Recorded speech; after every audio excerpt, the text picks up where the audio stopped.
학창시절 교과서를 통해 한 번쯤은 들어봤을 동학농민혁명의 운명을 결정지은 최대의 결전, 우금치 전투. 끝없는 돌격 끝에 동학농민군의 시체가 산처럼 쌓였고 그 시체를 밟고 또 공격을 이어나갔던 농민군. 비장하고 비참했던 당시의 현장은 정부 측 토벌군으로서 전투에 참여했던 장수의 기록을 통해서도 전해집니다. 죽을 각오로 먼저 산에 올라오니 저들은 무슨 의리가 있는 것이며 저들은 무슨 담력이 있는 것인가.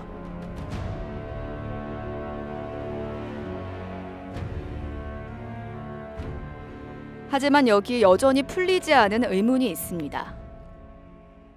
첫째, 동학농민군은 왜 사방이 산과 강으로 둘러싸인 천의 요새 공주를 공격했을까요?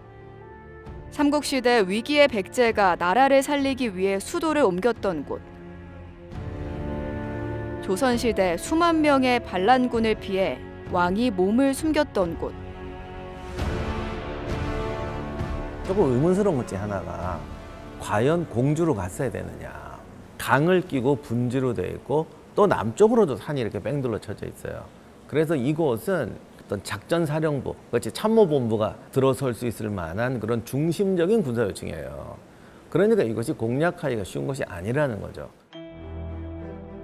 둘째, 서울의 정예군을 상대로도 승리를 거뒀던 동학농민군은 왜 우금치 전투에서는 수만 명의 병력으로도 상대에게 제대로 된 피해 한 번 주지 못하고 참패하게 되었을까요?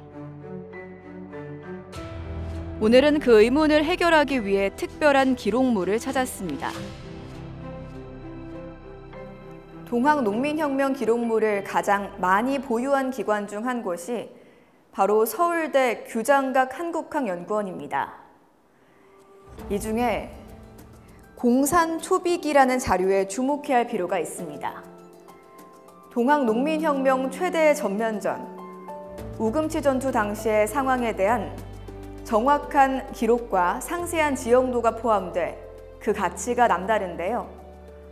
오늘 더 1894에서 더 자세히 소개할 동학농민혁명 기록물, 바로 공산초비기입니다.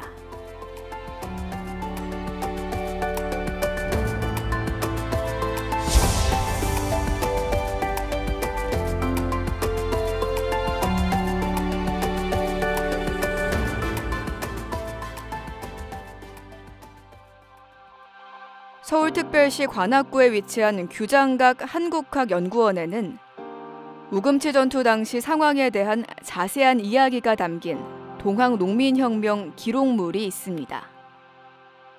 공산초비기, 공주의 비적대를 토벌한 기록이라는 1894년의 문서인데요.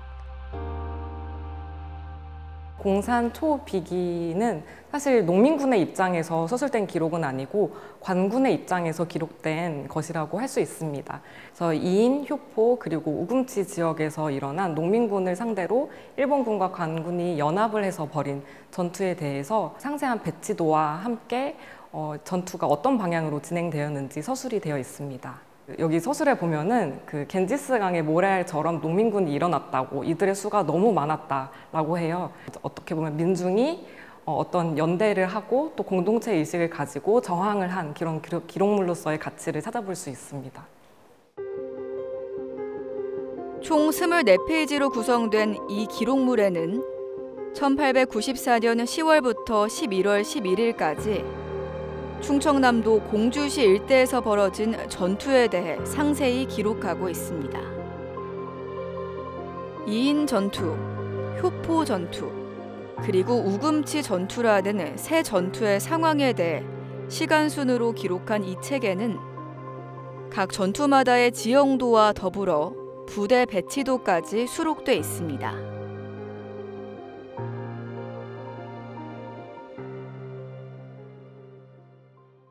당시 관군의 일원이었던 구한희라는 사람이 작성한 겁니다.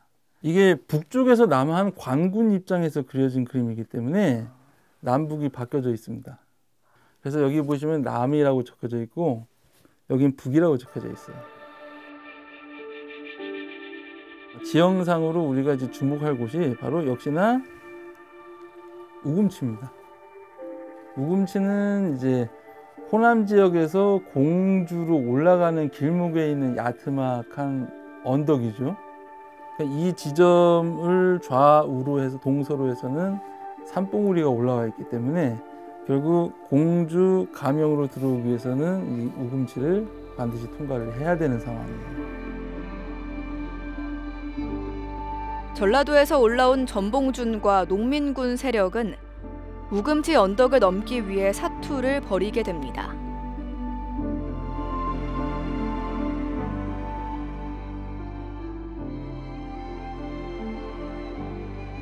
이 야트막한 언덕을 넘게 된다면 충청 가명으로 직행해 충청도 전체를 접수하고 나아가 한양으로 진격할 수 있었기 때문입니다.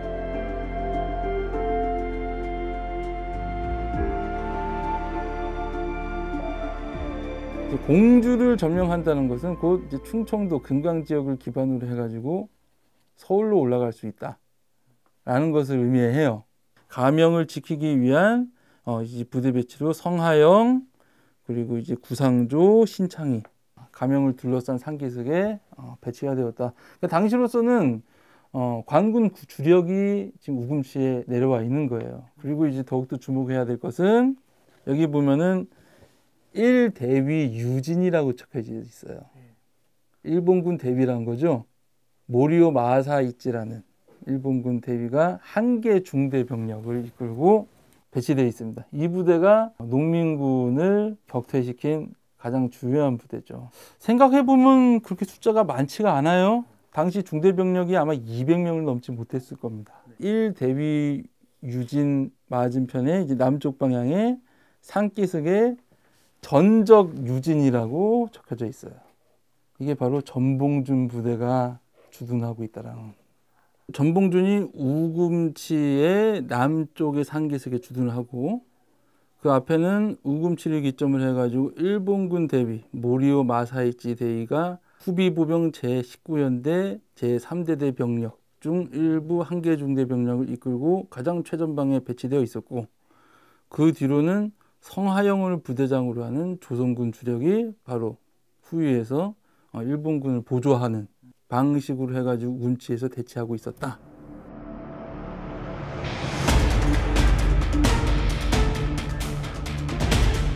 농민군이 관군과 일본군을 상대로 치열한 접전을 벌인 곳. 가파른 능선 위에 위치해 있었던 좁은 우금치 언덕은 현재 평탄화 작업을 거쳐 걷기 좋은 산책로가 되었습니다.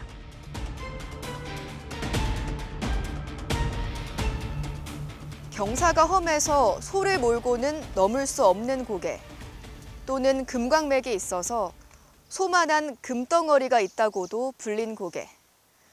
하지만 한국 근현대사에 있어 이곳 우금치는 처절히 아픈 곳입니다. 쓰러진 동학군의 시체로 하얗게 덮였다는 곳. 산 밑 개천은 여러 날 동안 핏물이 흘렀다는 곳. 그곳이 바로 이곳 우금치이기 때문이죠.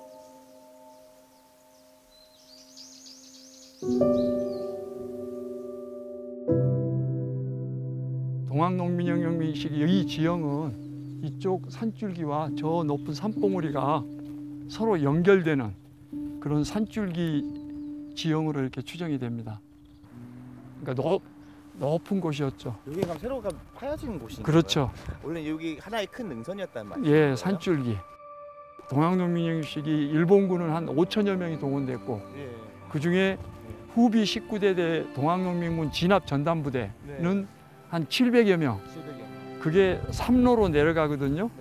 용산에서 출발해서 세 가지 길로 내려가는데 그중에 가장 서쪽으로 내려왔던 서로 분진대가 공주를 지납니다.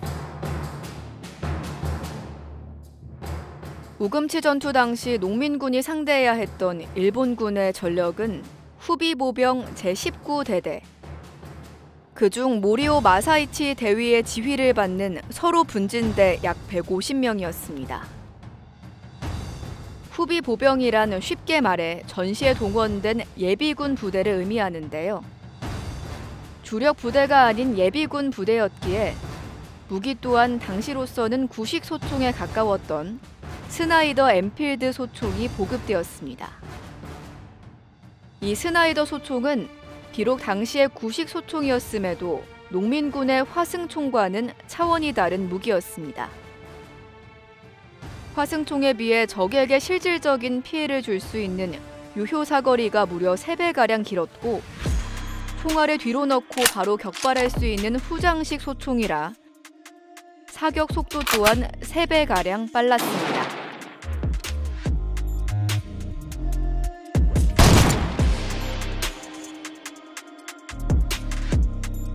무엇보다 스나이더 소총은 강선총이었는데요.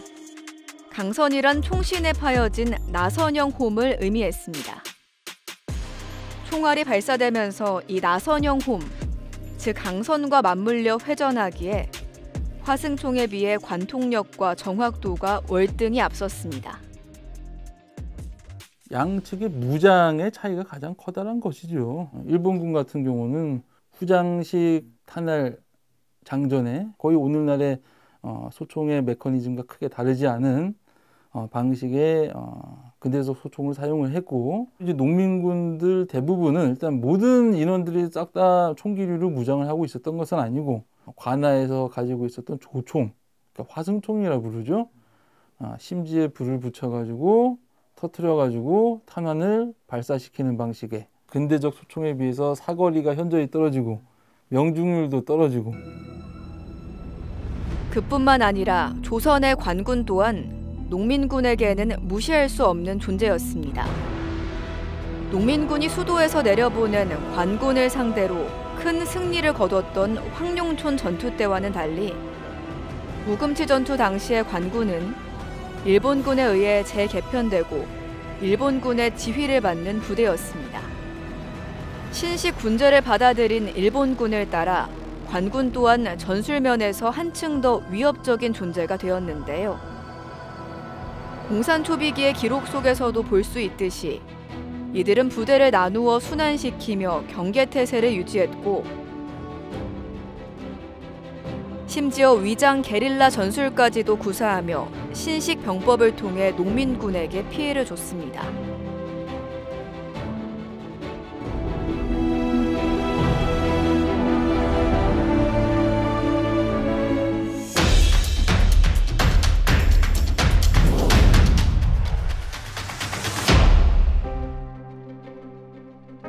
공산초비기에 등장하는 첫 전투지 이인. 우금치 언덕으로부터 남서방향 10km 거리에 위치한 이곳은 1894년 당시 이인역이 위치해 있었던 곳입니다. 먼저 이 지역을 점령한 농민군은 이곳에서 관군과 일본군의 공격을 받게 되는데요. 성하영 등이 이인에 도착하여 바라보니 숲처럼 많은 깃발이 꽂혀 있고 적병이 가득하였다. 일본 군관과 약속하기를 만약 이곳에서 물러난다면 저들이 곧장 쳐들어올 것이니 한번 결전하는 것이 좋겠소 라고 하였다. 10월 23일 이인 전투가 벌어지는데 10월 22일 이미 농민군이 논산에서부터 올라와 가지고 이인을 먼저 점령을 했습니다.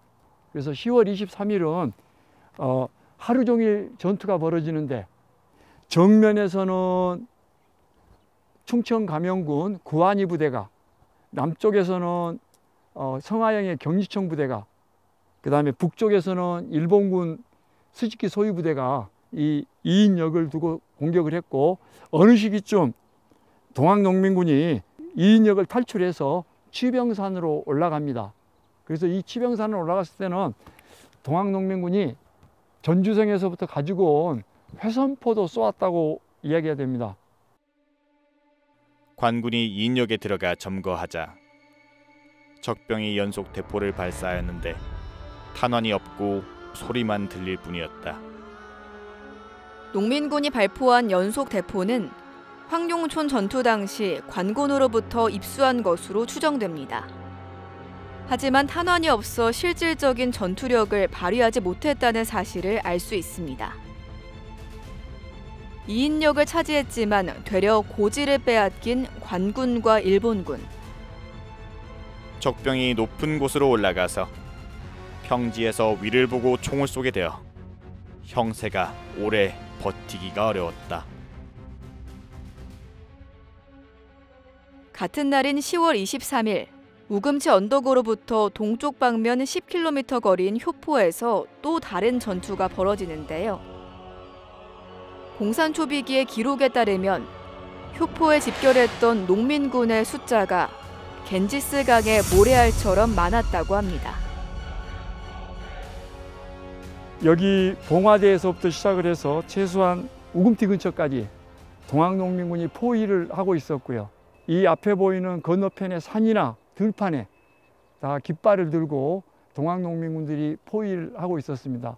저기 멀리 보이는 저 봉우리 둘, 저 봉화대에서 관군이 주로 전투 지휘를 했었고요.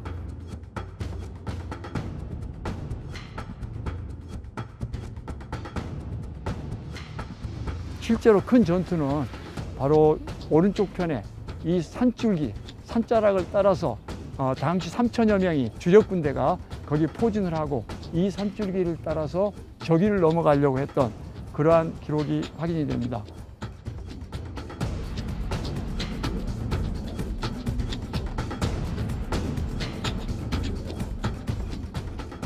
그 사이 산줄기, 여기서 바로 제일 직접적인 치열한 전투가 있었습니다. 공산 초비기에 의하면 오전 8시부터 오후 6시까지 탄환이 날아다녀서 연기가 자욱하고 비가 내리고 어두운 구름이 끼어 있는 가운데 서로 대치했다라고 하는 것이 이 공산 초비기에 나와 있습니다.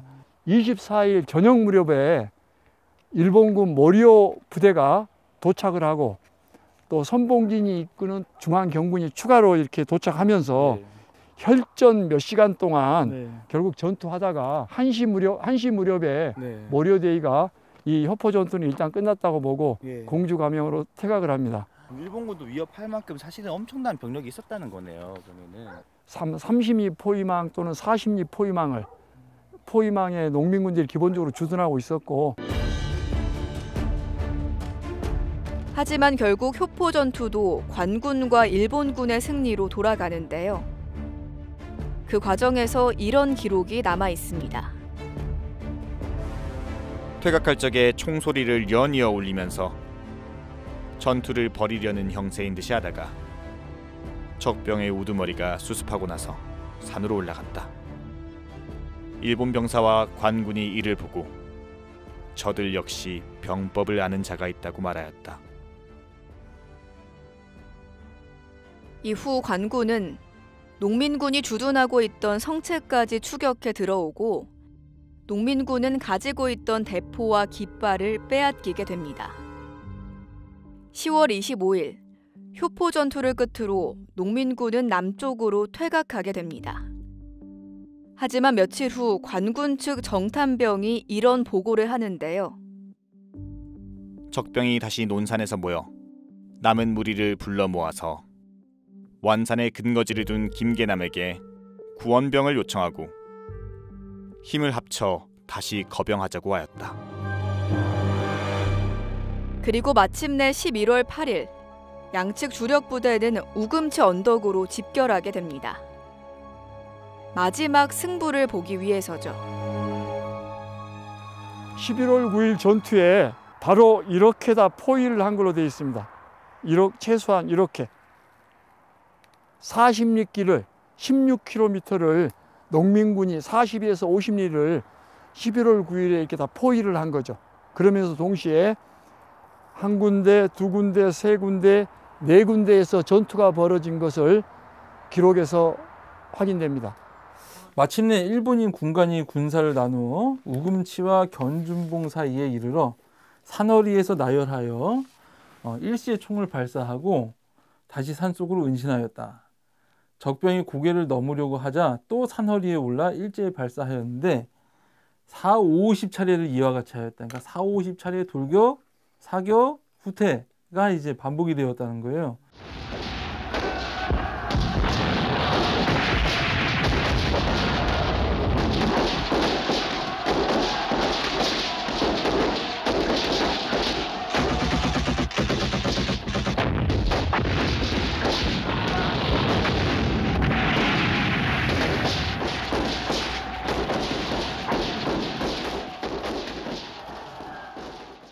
여기가 바로 11월 9일, 양력 12월 5일 우금티 전투의 현장입니다. 광군 일본군 주력부는 견준봉에서 이쪽 우금티 고개까지 포진을 하고 있었고요. 오전 10시부터 오후 1시 40분까지 4, 50차례 공격이 있었는데 그 공격의 현장은 바로 여기 이 산줄기로 보입니다. 일본군 19대대가 가졌던 스나이더 소총이 기록에 의하면 아마 400m 거리를 유효 사거리로 보고 있는데 이 산줄기에서 아마 이 산줄기 끝 정도까지 여기 정도까지의 일본군 사격이 미쳐서 모리오데이 기록에 의하면 사각지대까지 농민군이 접근했다고 그러거든요. 사각지대란 얘기는 총을 쏠 수 없는 거리죠. 그럼 뭐 육박전이 벌어졌겠죠. 총알을 사이사이 피해서 이만큼 접근했다는 얘기죠. 10,000명이 넘는 전봉준의 주력 부대가 야트막하게 치솟은 봉우리를 향해 돌격했으나 좁은 언덕길 사이로 집중할 수 있는 병력에는 한계가 있었습니다. 언덕길 위에서 우수한 무기로 쏟아붓는 일본군과 조선군의 공격에 농민군은 하나둘씩 쓰러질 수밖에 없었습니다. 목숨을 내건 의지로도 극복할 수 없는 가혹한 현실이 문을 굳게 걸어 잠그고 있었습니다. 전봉준 장군의 그 공초에 의하면 여기 주력 부대는 1만 명이라고 그러거든요. 1만 명이 4, 50차례 공격을 하려면 아마 200~300명이 부대를 만들어서 4, 50차례를 공격하지 않았을까 이렇게 추정이 됩니다. 시체가 쌓여서 산에 가득했다. 적시만산 이런 기록을 공산초비기에 남기고 있습니다. 결국 농민군이 우금치 고개 돌파를 못하고 후퇴를 하게 돼요. 이 이후로 벌어진 전투는 후퇴 과정에서 벌어졌던 전투들입니다. 무모하리만치 용감했던 농민군의 돌격. 가능한 모든 수단과 방법을 썼지만 이제는 바칠 게 목숨밖에 없었던 그들의 간절함이 아닐까요? 승산이 없는 전투는 아니었습니다. 공주와 더불어 서해안 평야 방면의 홍주성을 공격했고 김계남의 부대는 청주를 공격하며 삼면으로 전선을 형성했던 농민군이었습니다. 공주 전투에서는 전봉준이 이끄는 남접의 부대가 공주 남측을 공격했고 손병희가 이끄는 북접의 부대는 공주 북측을 공격하며 양측으로 일본군과 관군을 압박하고자 했습니다. 하지만 그 의지를 비웃기라도 하듯 적은 너무나 강했고 농민군의 시체는 하나 둘씩 공주 곳곳에 소리 없이 잠들게 되었습니다. 우금치 언덕의 서북측 7km 방면에는 송장뱀이라는 곳이 있습니다.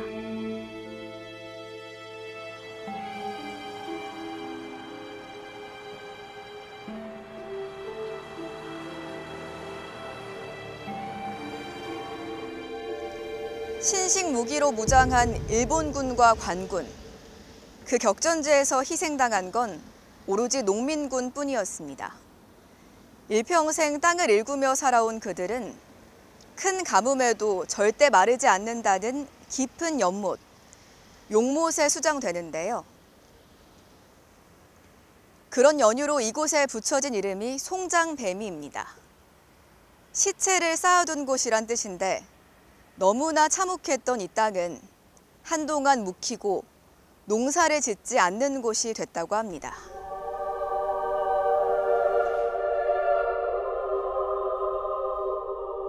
농민들은 자신들을 핍박하고 못살게 굴던 봉건주의에 맞서 싸웠고 이후 외세가 들어오자 자신들을 억압했던 봉건적인 국가라도 지켜야겠다고 목숨을 내걸었습니다. 하지만 돌아온 건 외세와 손잡은 국가의 총탄과 유골 하나 수습하지 못할 정도로 가혹했던 역적이라는 오명이었습니다.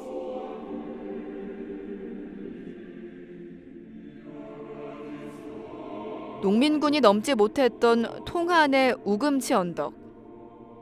그 영혼이라도 우금치 언덕을 자유롭게 넘었으면 하는 바람에 위령탑은 우금치 언덕 북측에 자리 잡게 되었습니다.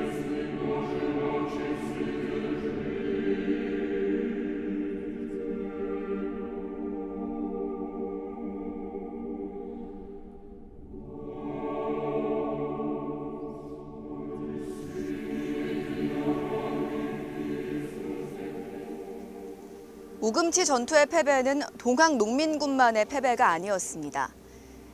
당시 우리 조상들이 외세에 대항해서 전면전에 벌일 수 있는 마지막 동력, 마지막 기회의 상실이기도 했습니다.